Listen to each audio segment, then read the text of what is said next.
The question is it right for us or is it wrong for us? Is it appropriate in these circumstances, or is it outside of our purview or realm, or is this something that may be appropriate under certain circumstances?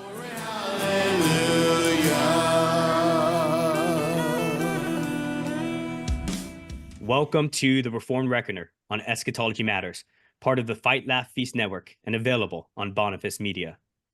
Want to start reading the Puritans but don't know where to begin? Puritan Treasures for Today from Reformation Heritage Books makes the riches of these godly writers of old accessible for the modern reader. With updated language and helpful introductions, these classics from John Owen, Jeremiah Burroughs, and others are more than the perfect starting point for the curious reader. Learn more about the Puritan Treasures for Today at heritagebooks.org/Puritan Treasures.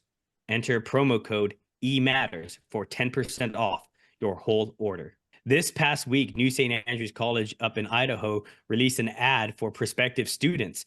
This ad got a lot of attention as there was a particularly, let's call it spicy portion in the video. Let's watch that video now. Wanted.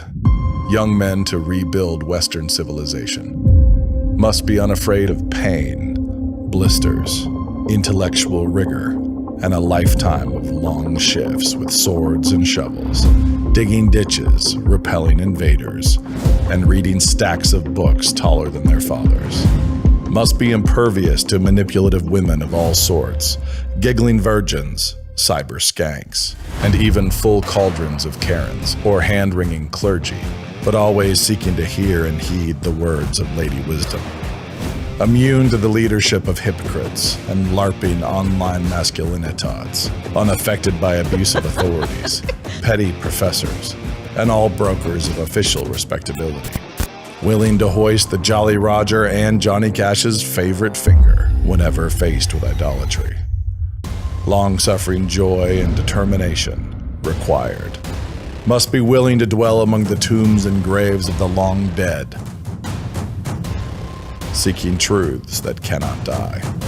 Exhaustion guaranteed. Conflict guaranteed. Mortality guaranteed. New St. Andrews College. Liberal arts for the undaunted.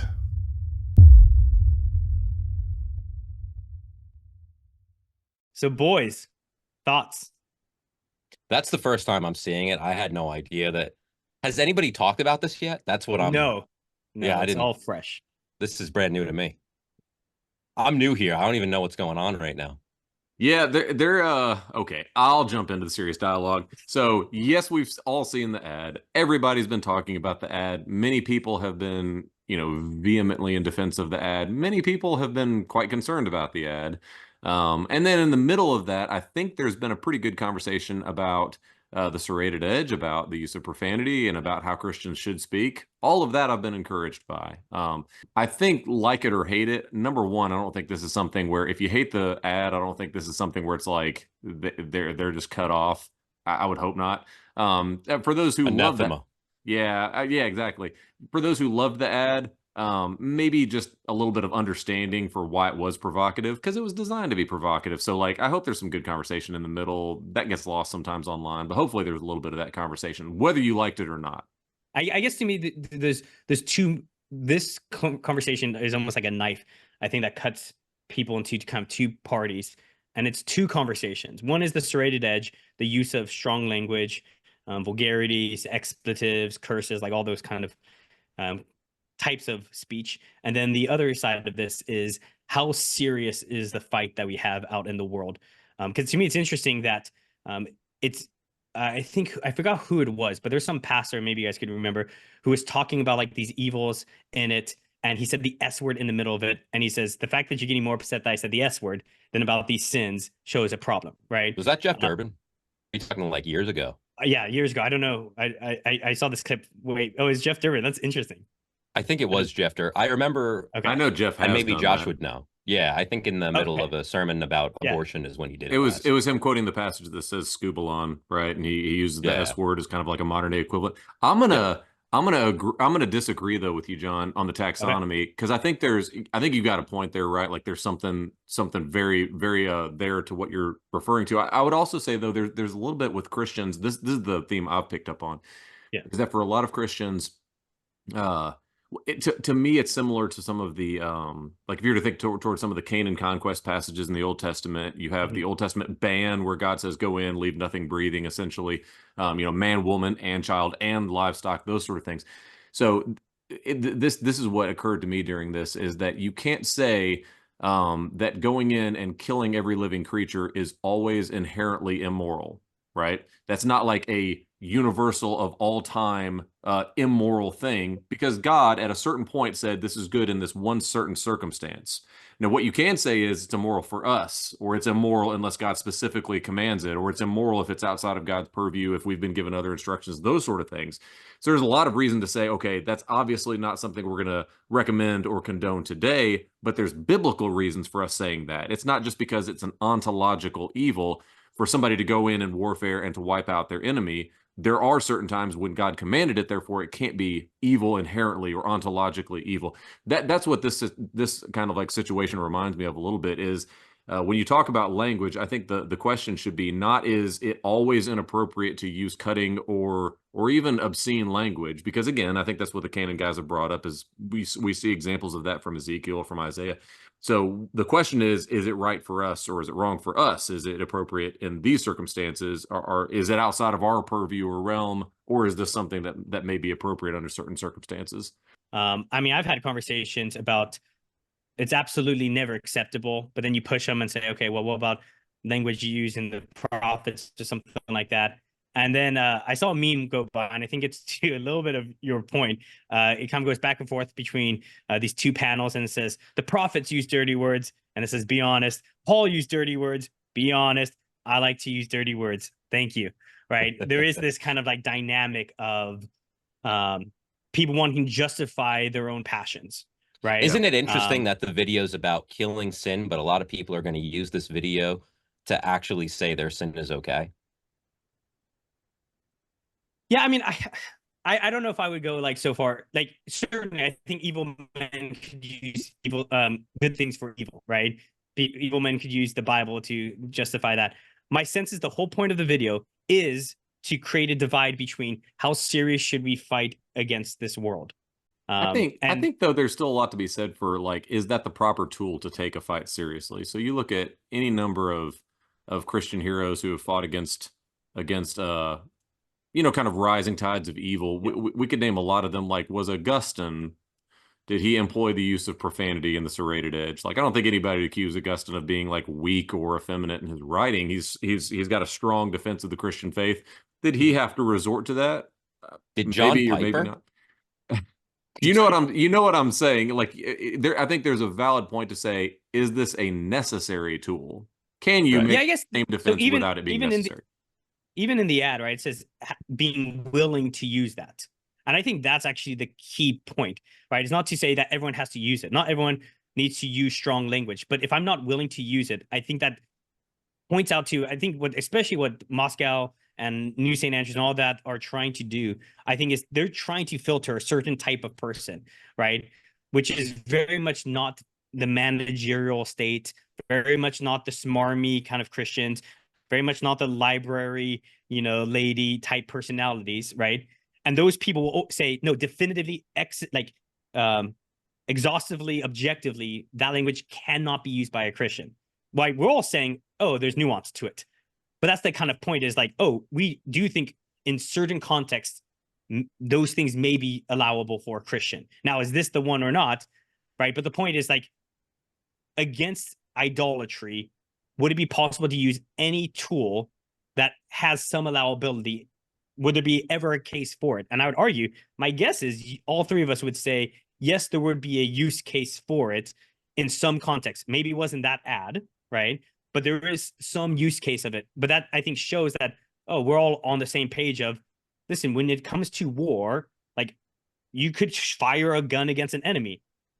I would say 99% of people will never have to fire a gun for any reasonable purpose in violence against like another human.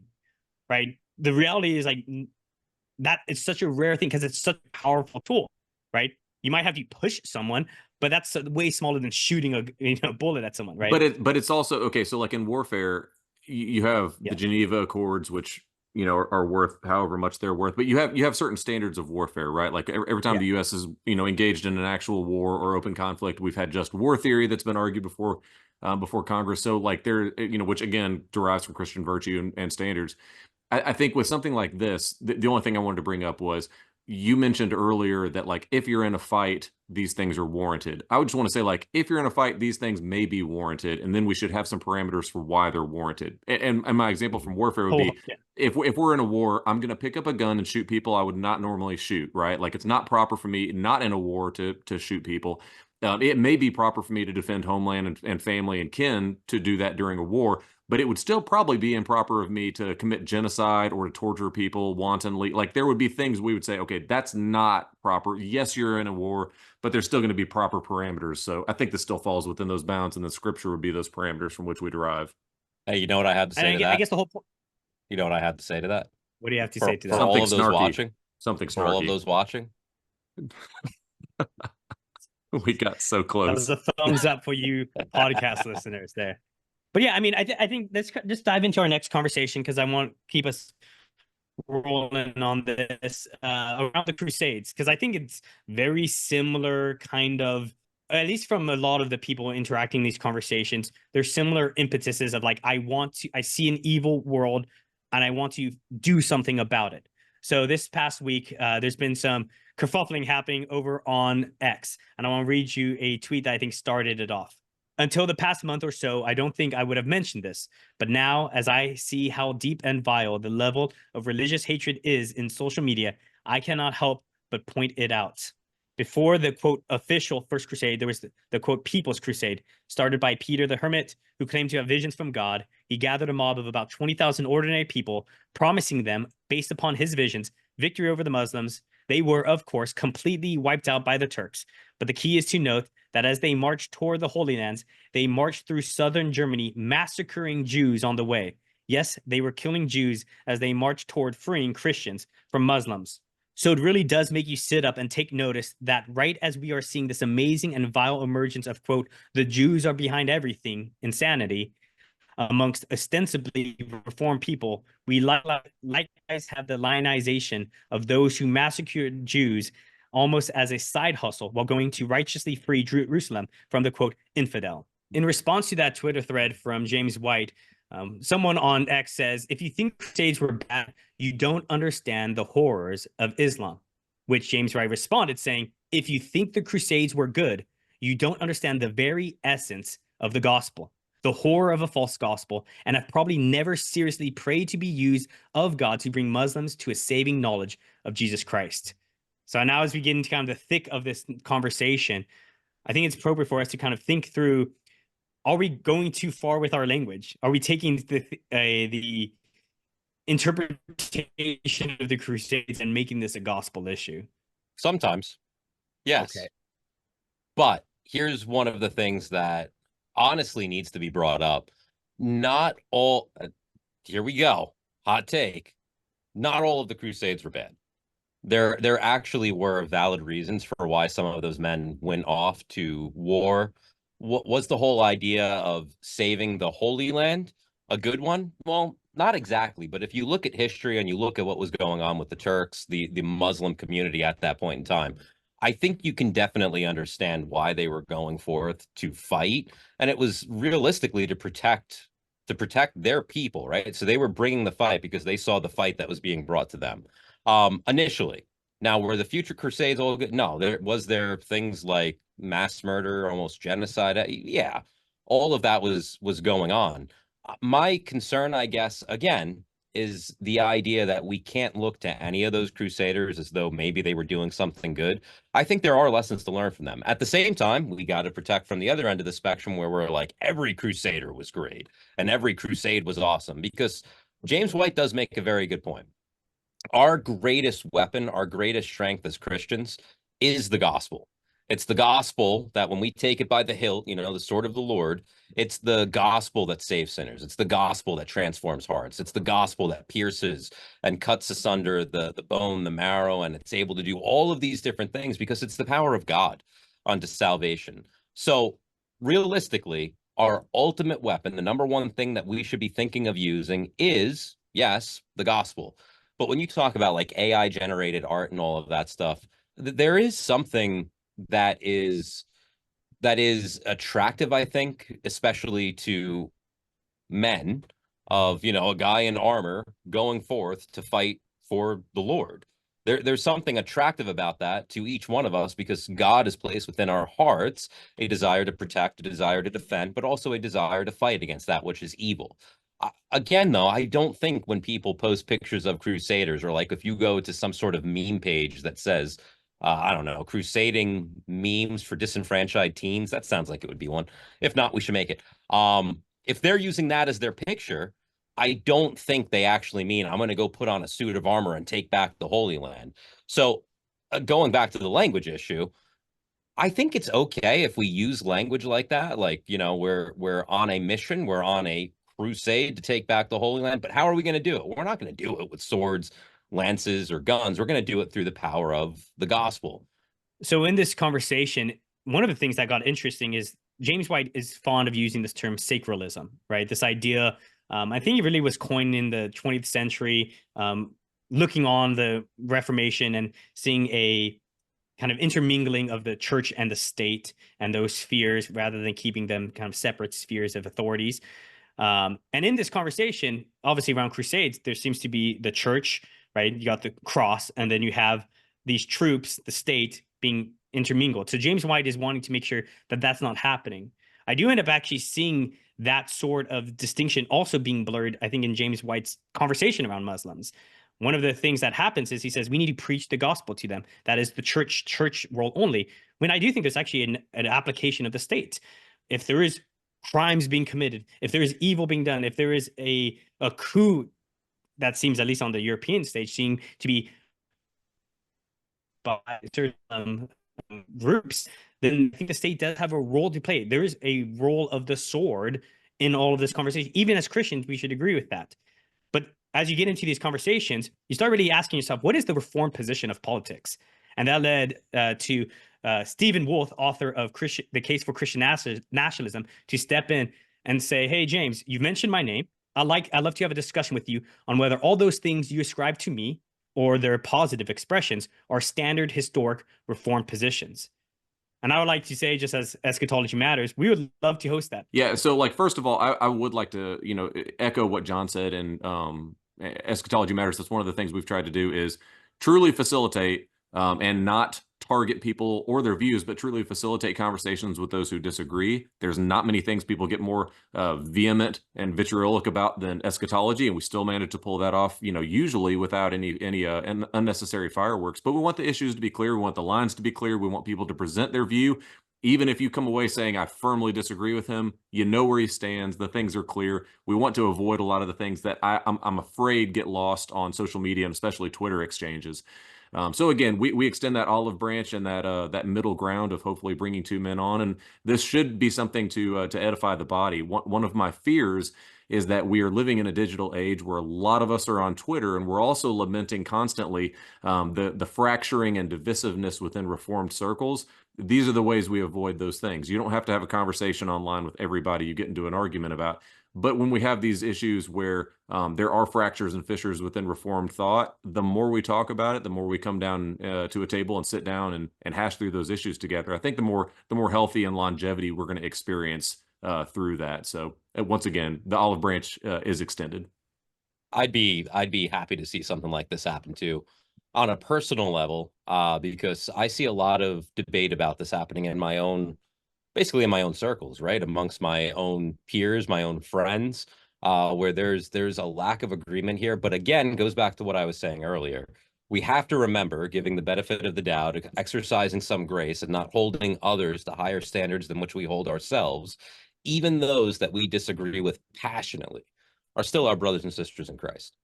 And I would really love to see a conversation like this happen, with that knowledge going into it, that we're going to see brothers who, yes, passionately disagree, but have solid reasons for doing so, and then let the chips fall where they may, let whoever agrees with who agree with whoever they're going to agree with. But for a lot of us, it would be very helpful to hear an actual brotherly debate conversation like this take place. So we're looking forward to hopefully getting that debate here on the channel. So thanks for joining in to the Reformed Reckoner. Be steadfast and immovable, and always abound in the work of the Lord. We'll catch you next week. Seated here at my right hand, the Lord to my Lord did command, for of these heathen I will make a kingly footstool for your sake. The Lord shall... As we say here at the Reformed Reckoner, abide in what is good, fight that good fight of faith, crusade, crusade, crusade.